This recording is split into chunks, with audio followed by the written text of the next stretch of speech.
Ladies and gentlemen, boys and girls of all ages, welcome to another edition of Soarin Scratchin.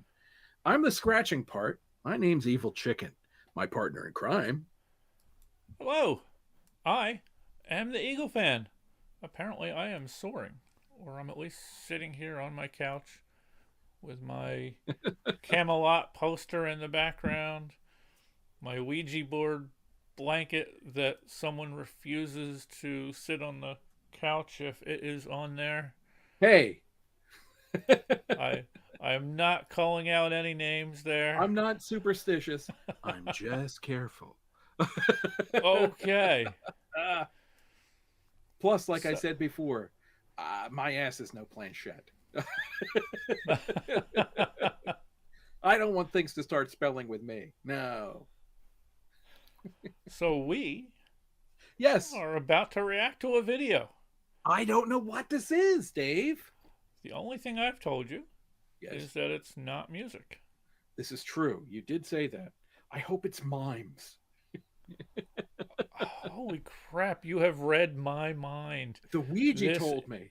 This is 3 hours of mimes. Wow. Somewhere in the middle of there, you'll see me blowing He's my locked in the brains box. out. How do we get him out? Hit him with a bat. That'll This is yes. going to be video game related. Oh, really? Oh. This is Storymode. Bioshock Expleened. Oh. Okay. We both know Bioshock, I believe. Yes, So we I do. thought this would be a good one to start with, because other ones are a lot of games that I haven't played. Gotcha. But I know they're games that you, I believe, either have played or have seen some of the disembodied voices play. Yeah, definitely. The disembodied voices are gamers here. Whew. We need to get the disembodied voices on some... What's that? They're also my children, just so you know. Well, I know you know, Eagle fan. Yeah. I was just, for those of you playing at home. Okay, if you're keeping score. Wait, what? I said if you're keeping score, now you know who they are. There we are. Yes. Okay. Man, now I forget where I was going. Thanks, Bioshock. buddy. So story mode. Yes. Story mode. Could you explain that a little? It's a channel. There we go. That's good enough for me. So this is actually another one of the channels by Internet Historian. Well, fair enough. So giggles are about to ensue. I like that. I don't know. I've watched a little bit of one of his videos just to get an idea of what it was. I just picked a game that I don't think either of us have heard of, and I don't even remember what that was. Gotcha. I'm like, okay, looks like it could be entertaining. So, I'm ready. Are you ready? That's good. I'm ready. And are you ready out there? I believe so. Let's go. I'm tired. Me too. Bioshock. The adventure begins on an aeroplane in the 1960s. We play as Jack, no last name. He's enjoying a cigarette on a plane because it is the 1960s, and Jack is about to open what looks like a birthday present from his parents. What do people get for their birthday in the 60s when you're an adult? More cigarettes. Uh-oh. But then the plane is starting to go down. Jack miraculously survives the crash and swims towards a nearby lighthouse. And there are no survivors around. He's the only one. He's like Tom Hanks in that movie. So Jack heads inside the lighthouse. The door slams behind him. There's a large statue bust of a man with a banner that says, "No gods or kings, only man." No girls. Jack heads downstairs when he finds a submarine, and he hops in it, and it takes him underwater. And there's an in-flight movie, and Jack watches a video narrated by a man called Andrew Ryan. He's the same guy that's from that statue in the lighthouse. So this Andrew Ryan guy talks about how he doesn't like religion or communism. Turns out that Andrew Ryan has made an underwater city, and he's called it Rapture. What if you don't like religion? Why have you named it after a religious concept? Just as the submarine is coming to the end of its trip, Jack hears someone talking over a radio. It's some guy called Atlas, and he's talking to another guy called Johnny about the plane crash, and there's a breach in security. So we are the breach in security. We're the bad man. Yeah. So the bathysphere parks in a building, and then Jack witnesses a murder. The figure of the murderer cannot be made out. It starts attacking Jack's bathysphere, and then all of a sudden it retreats. I don't want to anymore. I'm bored. Jack then finds a radio and gets through to Atlas. Atlas says he's going to help Jack get out of the whole situation, and we'll get you back on dry land. Oh, what a nice chap. I know, right? Then Atlas tells Jack that he's going to have to lure the splicer out of hiding. Wait, why does he have to lure Because that's what the radio says. As Jack maneuvers his way around the submarine station, we notice what looks to be protest signs. Ryan does not own us. Jack eventually encounters the splicer, but then Atlas comes to the rescue. Ha, look at this, it's a floodlight. And then the splicer's, oh no, and then gets filled with bullets and stuff. So Atlas tells Jack to arm himself with a wrench and to fight his way out. And so Jack does. Along the way, Jack finds a rogue needle with some red goo in it. So he injects it in. How does he know to inject it there? Instinctually, I see a needle, I think to myself, I have to stick it in my body. Anyway, he injects it, and then it changes his genetic code, but Jack does not come down. Instead, he jumps off the banister. So Jack wakes up and there's a splicer saying, "Oh, it looks like you've had your cherry popped." The splicers make a run for it when there's a far-off rumbling. Jack is then approached by a little girl. It's referred to as a little sister and her pet robot thing, which she calls Mr. Bubbles. And they both decide to leave him there and walk away. Bye-bye. Jack eventually just gets off the ground, and Atlas tells Jack that thing you just stabbed into yourself is full of something called plasmid, and now you can shoot lightning from your hands. Atlas then explains, "I need you to help me with rescuing my family. I need them to escape from Rapture. They're waiting in a submarine in a place called Neptune's Bounty. Get on it." So Jack decides that he... Okay, before we get any further here, Yes. what do you think so far? I think they're doing a bang-up job of narrating this.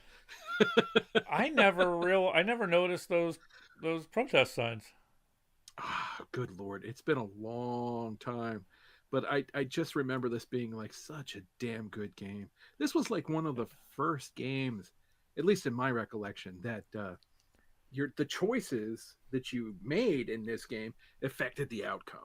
And it was the same for the next three too. I love the Bioshock series. Goodness gracious, yeah. It's been a while since I've played it. I just don't remember noticing that part.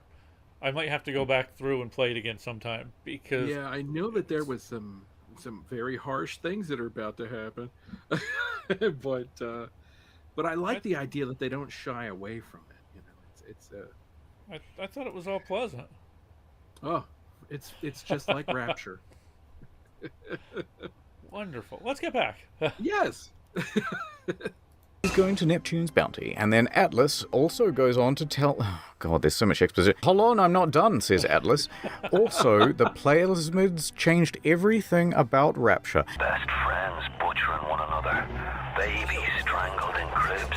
They changed the bodies of the people, and everyone lost their mind, and it was really not as good as you would think. So Jack's running through, and then he encounters a little sister. Hey, by the way, listen up, it's Atlas here, still on the line. Just to let you know, these little sisters, they were innocent little girls, but then we genetically modified them to extract Adam from people's bodies. Just thought I'd let you know, still here, still on the line. Alright, gonna fade off in the distance now. Catch you later. By the way, what's don't Adam? leave, I'm bored. Adam is a special genetic material found in Rapture that has to be extracted from a special type of sea slug, and that's the thing that plasmids are made out of. Adam, apparently, is in popular demand, and limited supply means everybody does what they can to get their hands on it. Also, Little Sister's always accompanied by these big killer robot things called Big... I don't want to say that out loud. Called Big Fathers to help keep her safe.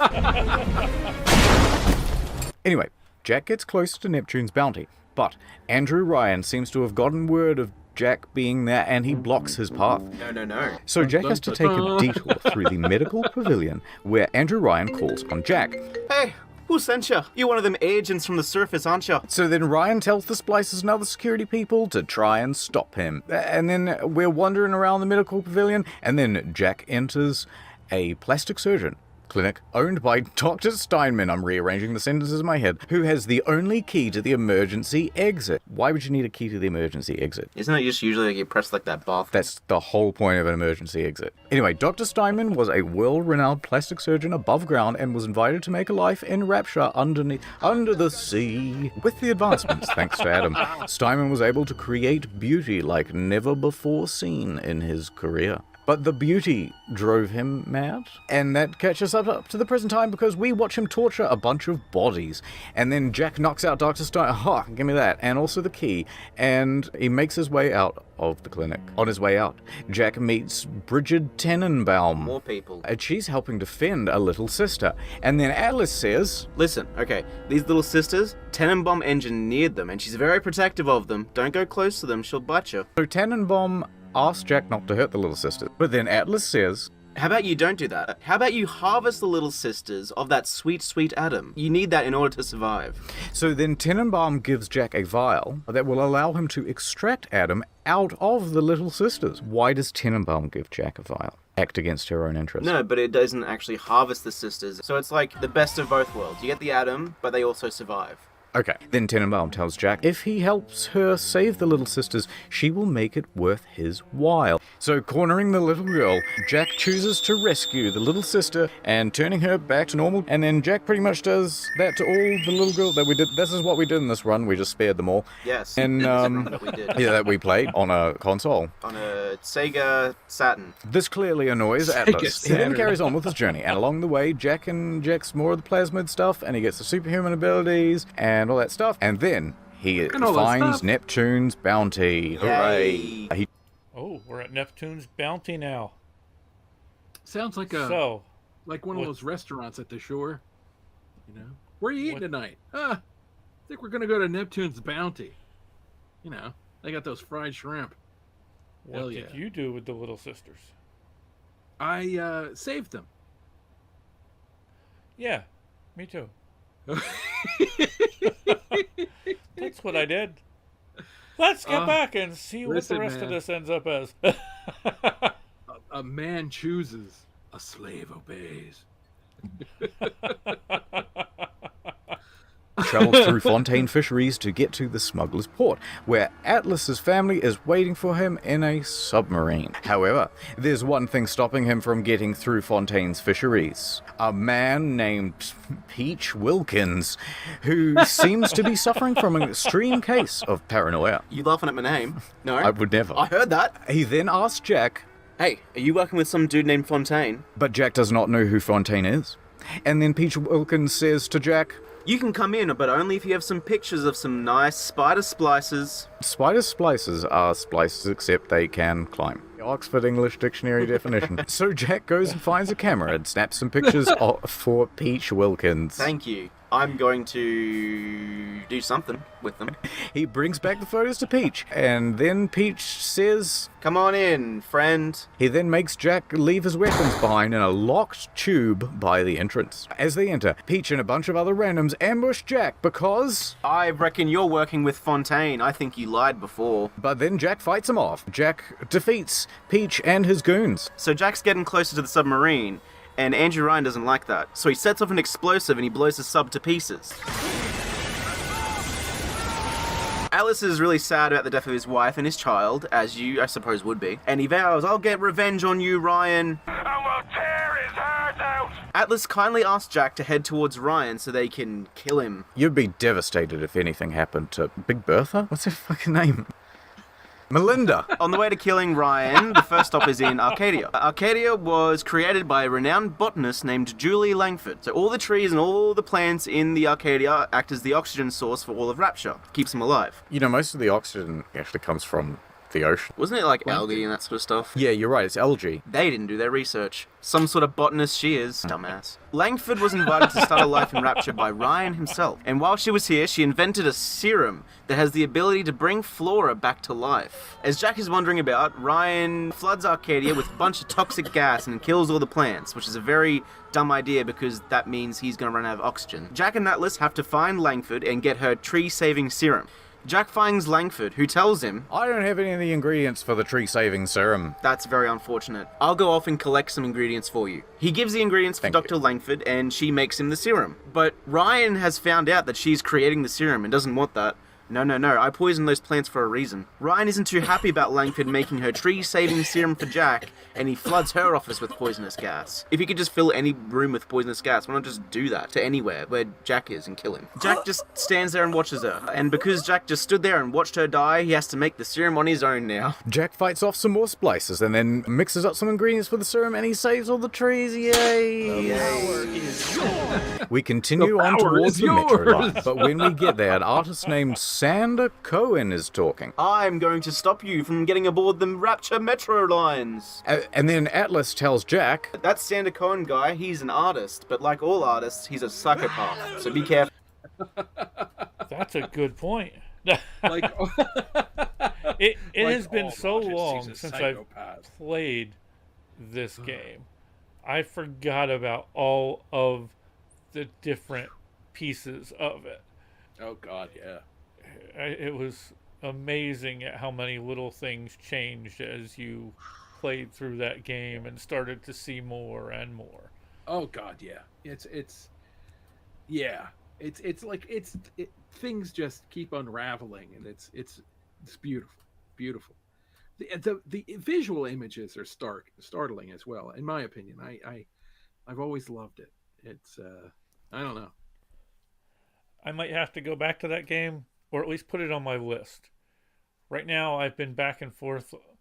Not that I have very little time anymore where I've been playing any games, but Sure, yeah. a little bit of Skyrim and a little bit of Fallout 4. Gotcha. Kind of back and forth a Gotcha. little bit right now. But Very I cool. want to get back into and play some more Witcher 3. That's what I need to get back into. I need to give that a decent try because I hear it's brilliant. But Yes. Yes, you will like that game. you know what? I live with somebody who tells me the same thing. So Listen to them. yes, gotcha. Okay. Yeah, that game, and holy crap, I forget the name of the other game that I want to try again. But it's also a very good game. Oh well, I forget. It'll come to me at some point in time. But Gotcha. let's get back to this. Fair enough. Then Cohen cuts off Jack's communications with Atlas, and Jack has to go find Cohen, right? Jack finds himself in Fort Frolic, the cultural and entertainment district of Rapture. Fort Frolic has some theaters and a casino and even a strip club. Still in operation. Even after the oxygen is gone. Cohen then leads Jack to Fleet Hall. Here he finds a man, Fitzpatrick, who's plastered to a piano stool, and then the piano suddenly explodes. And then Cohen asks Jack to take a picture of it, Take him as he is. which he does. Click, click. Cohen then tells Jack, I'll let you back onto the metro, and you can keep on with your mission to kill Andrew Ryan, but first, I want you to kill and take some pictures of 3 of my disciples. what kind of pictures? Oh, whatever you're feeling like. I agree. So Jack tracks down Cohen disciple number 1, Finnegan, and then he kills him and stuff. Then number 2, and that's Silas Cobb, and he does that as well. And then number 3 with Hector Rodriguez. You don't need to know all the details, it's boring. Anyway, once he gets all the photos for Cohen, Jack puts them in frames within a weird statue, and then Sander Cohen appears at the top of the staircase, and Hello. he tells him, But you can now go to Andrew Ryan. Thank you for doing this running around task for me. Atlas also gets back in contact with Jack, and he says, I'm going to lead you to the final parts towards Ryan's lair. You're welcome. and then on his way there, it becomes clear that Ryan likes to decorate the place with corpses of people who have betrayed him. Oh, something's wrong with this Ryan fella. However, getting to Ryan isn't as simple as going through a doorway. Jack, in fact, has to make a bomb to blow up a circuit system that keeps Ryan's door locked. So he does that, and then he goes in to meet Ryan. Hello, Ryan. Hello, I'm not Ryan. It's a twist. Oh my god. This is where things get a little complicated because the game assumes that you have a prior knowledge about something and I wasn't really paying attention. Well, you obviously weren't listening to the audio logs. Okay, let's go through the stuff on the wall. The picture in the middle is Jack, so that's us. That is Dr. Su Chong. Conveniently, in this room there's also a recording of Dr. Su Chong's experiments. He did a lot of medical experiments with Adam during his time in Rapture, especially on the children. Baby is now a year old. But basically, he made child soldiers and they would follow any order using a trigger phrase. The phrase is, "Would you kindly?"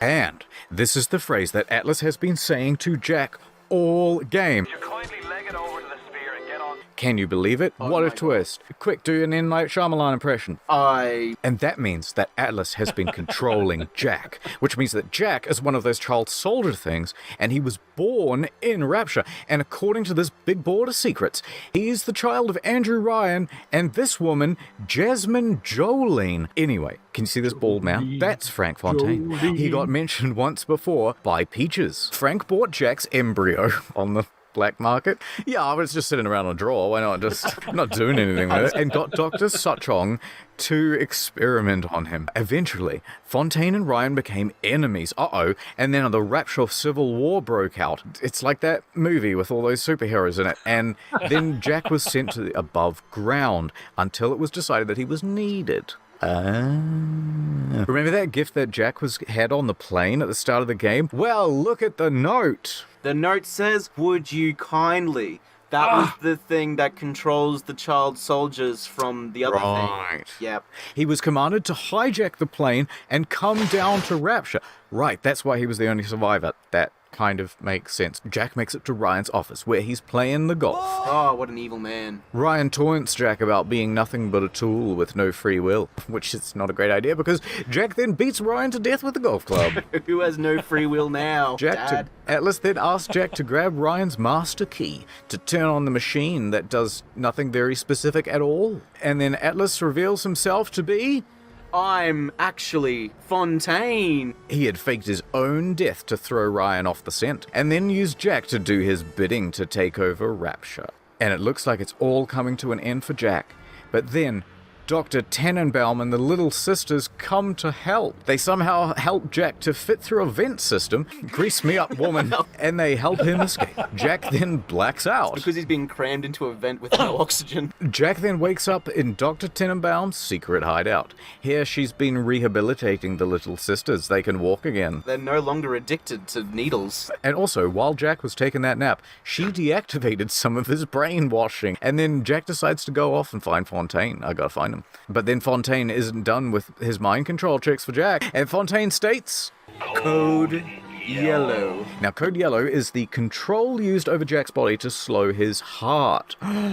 So Jack has to go find Dr. Schlong's old office in the Olympus Heights district. Here, Jack finds an antidote and reverses his heart-stopping problem. And then he sets off to kill Fontaine. But Fontaine says, "Haha, you cannot get me. I have locked myself in a room." Foiled again. And the only way to get through is with the help of the Little Sisters. So, Jack puts on this outfit thing, and then... So now Jack's a big daddy. And Jack and the Little Sisters fight their way through the Fontaine's lair. But now Fontaine has pumped himself with a huge amount of Adam. Jack tries to extract the Adam from Fontaine, and they fight. Very good. And then Jack subdues Fontaine long enough for the Little Sisters to ambush him, and they extract the Adam themselves. And then they kill Fontaine. Yay! Yay! Now everything has been saved. Yay. Jack is offered the key to Rapture. Here you go. You want to live here, right? But he does not take it. And instead he returns to the above land with some of the Little Sisters. Okay. I like it says some of the Little Sisters. Like, you just leave the Like little some ones of them down. there, yeah. He cares for them, and then they go on to live normal lives. Successful lives. They graduate from college. They get married. They have children themselves. And the game ends with the Little Sisters holding Jack's hand as he peacefully passes away from old age. It's a lot to adopt, like 20 kids all at true. once. Did he have a life? I was gonna say, does he have a job? Does he have his own family? Were they like, oh, would you kindly adopt me, please? Could you imagine if he's flying back to, like, meet his family or something like that? And then he just rocks up. Oh, by the way, Meet the rest of your sisters. I've brought 20 of them with me. Where did you get these? Show me where you found these. Bottom of the ocean. What do you mean? Why are their eyes red? They're just full of red goo. They've been injecting themselves. Take off the suit. I can't hear you through the... What are you drilling for? The suit makes me feel like a big man. I want to be under the water again. This is where I belong. Sitting at the bottom of the pool, just on a chair in the suit.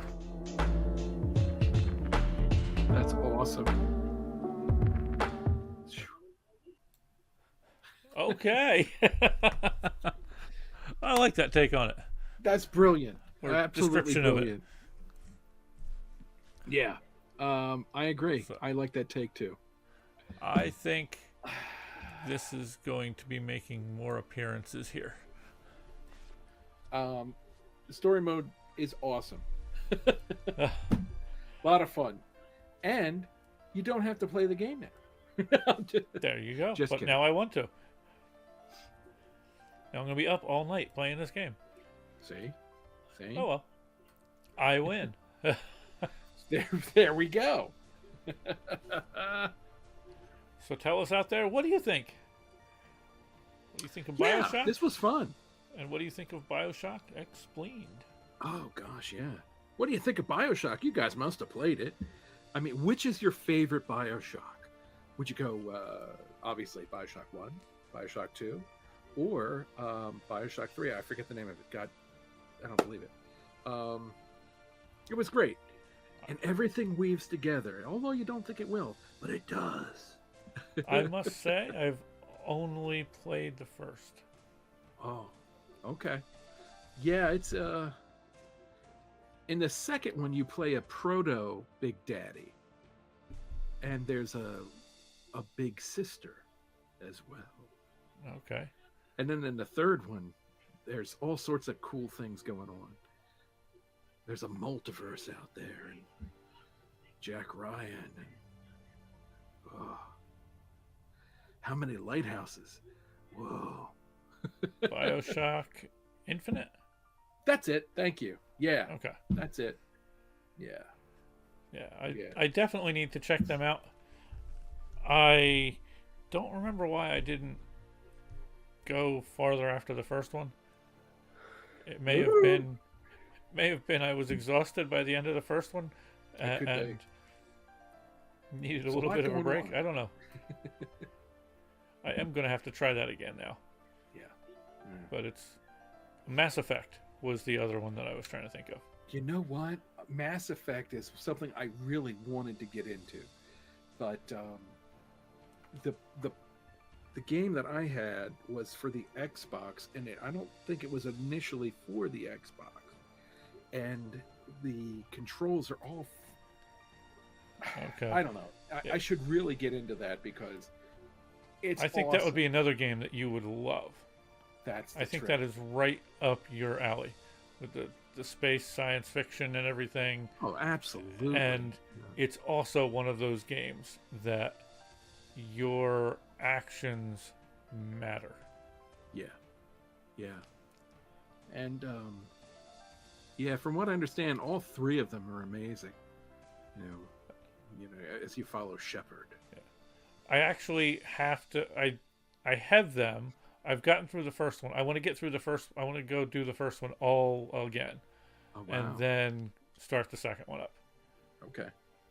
Now Okay. I've heard the second one is really, really good. First one's good, really good. The second one's really, really good. But it got me at first because there's a little bit difference on the controls for the second one.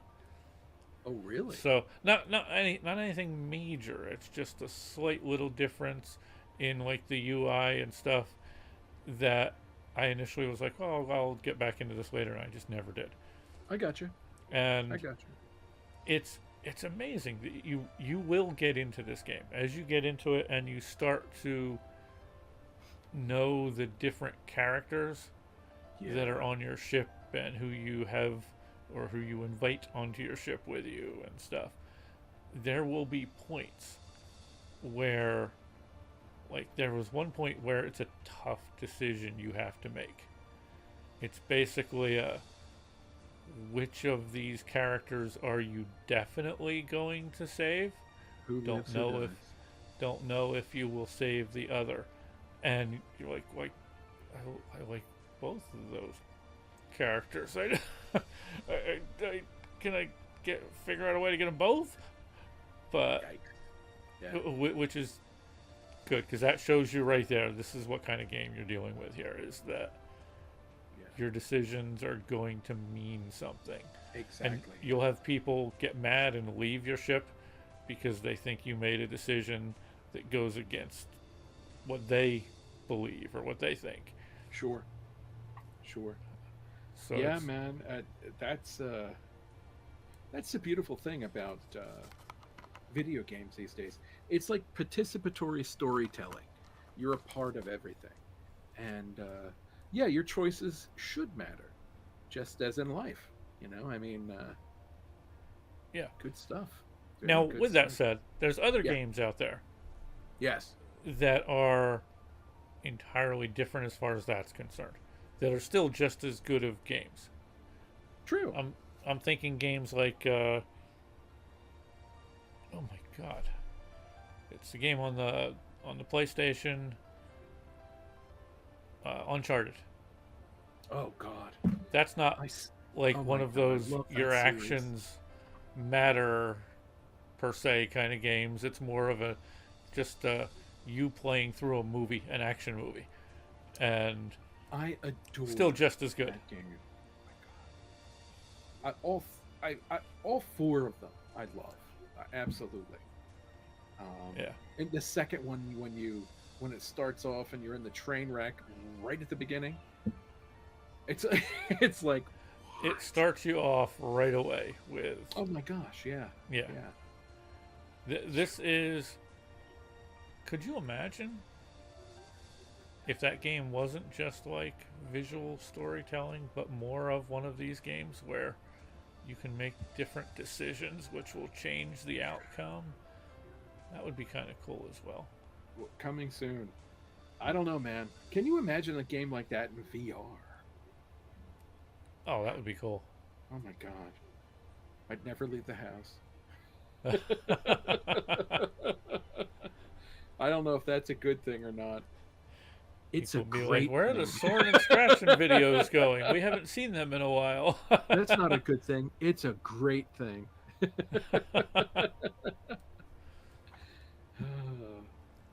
Yeah, that would be kind of cool. There's several games that I would like to see like that. Oh god, one of these days we're gonna hook it up so that we can play games together, and you know this already, Dave, but you out there don't. I love the survival horror stuff, but will also fill up my underwear quickly. Oh man, so a VR version of that stuff. Oh my gosh, I'll have to wear Depends. Yeah, just saying. But oh my gosh, I mean, it's the jump scares. I will jump. Well, we'll have to do videos of those, and we can get them as a sponsor for the video. Yeah, there we go. Goodness gracious, it's funny. Well, I'm sure we have kind of meandered off topic a little bit here. Possibly. I don't see how. Bioshock Expleened, highly enjoyable. Storymode, highly enjoyable. Check them out. Check them out on YouTube. Just definitely. Saying. And thank you guys out there. If you've made it this far, we appreciate it. God bless you. Yes. A like, comment, subscribe, and click on that little bell over there if you want to know when we have new videos out. Always appreciated. Never pressured. We don't do that. No. We don't pressure people. Because everybody says, like, comment, subscribe. It's like a plague across the land. But if you do, we don't turn it down. But true. Yes, we say it, but at the same time, we don't pressure. This is true. But thank you guys. We do appreciate it. Indeed. So let us know your thoughts. Yes. What other storyboard or story mode would you like to see? Yes. Yes. What other type of videos would you like to see? Would you like to see us playing Bioshock? Ooh. Or one of us playing Bioshock while the other mocks? Relentlessly. That's funny. Because it's not like we're 50 plus playing video games, so Right. we're not as good as those kids anymore. What do you mean? Old age and treachery have their place. Oh, I am not complaining. So thank you guys again. Indeed. And while old age and treachery may have its place, what also has its place is being Yes. good. So be good to each other, because that is something that this world needs more of. Yeah. Be part of the hallmark of civilization instead of, like, the opposite. Yeah, be Hallmark, not one of those cheap Substandard card imitation companies. card companies. Nobody, likes that. And while you're at it, Yes. they probably also want to stay safe and healthy, I would think, as well. Ooh, Dave, I'm so glad you mentioned that. Yes, it's true. Stay safe, stay healthy. Be good. Yeah, because if you're healthy, you will be able to look to the sky, and you'll be able to keep your eyes to that sky, and who knows what you can see. Look, what does that cloud up there look like? That looks like maybe a chicken walking by. Probably Flying. an evil one. Fly could happen. A flying nimbus. Who knows what else you could see up there? Very true. And at the same time, keep your ear to the ground, because it's important to listen for what's coming next. You never know. And if you hear a scratching sound, look out. Take Thank care, you so everybody. much. Peace. Be safe.